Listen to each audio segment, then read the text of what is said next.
The world's most powerful country is being run by lunatics who want to kill us all, Luke Savage. In the wake of what many perceived as an explicit threat to ignite a nuclear war on Tuesday, critics of President Donald Trump reacted with horror, calling it frightening and crazy, after the U.S. president threatened North Korea with fire, fury, and frankly power the likes of which the world has never seen before. The statement came hours after several news outlets, citing internal U.S. intelligence assessments, reported that Kim Jong-un's regime has successfully made a nuclear warhead small enough to fit inside its missiles, an advancement that was reached sooner than military experts had predicted, and one that added to concerns that North Korea could be capable of building a nuclear-armed intercontinental ballistic missile ICBM that could potentially reach the United States. Trump's threat added to the concerns of many who have strongly urged diplomacy to de-escalate tensions between the U.S., North and South Korea, and others in the region. John Rainwater, executive director of Peace Action, said the president's latest threat of fire, fury and frankly power, the likes of which this world has never seen before, is clearly a reference to the use of nuclear weapons. That this threat comes between the anniversaries of the atomic bombings of Hiroshima and Nagasaki underlines the president's dangerous lack of appreciation of the horror and evil of nuclear war. The world's most powerful country is being run by lunatics who want to kill us all. https://t.co.9/civic Luke Savage at Luke Savage, August 8, 2017. He added, "Fire and fury isn't a strategy. Painstaking and sustained diplomacy of the type that led to the Iran deal is the only viable option with North Korea.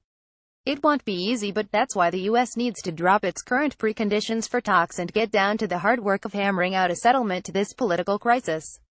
Siegfried Hecker, the last known American official to inspect North Korea's nuclear facilities, said prior to Trump's statement that treating Kim Jong-un as though he is on the verge of attacking the U.S. is both inaccurate and dangerous.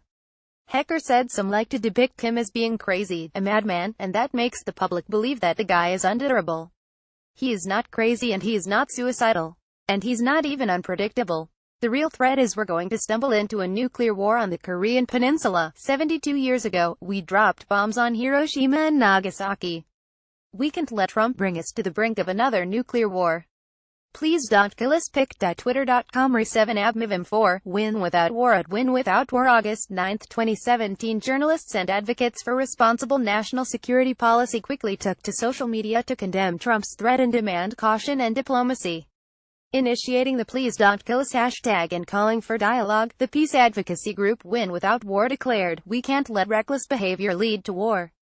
Former White House Communications Director Dan Pfeiffer also wondered if Trump was speaking spontaneously about the threat of nuclear war, rather than relaying a new policy that had been reached after deliberations with his military advisors, an action that would be unprecedented for the president.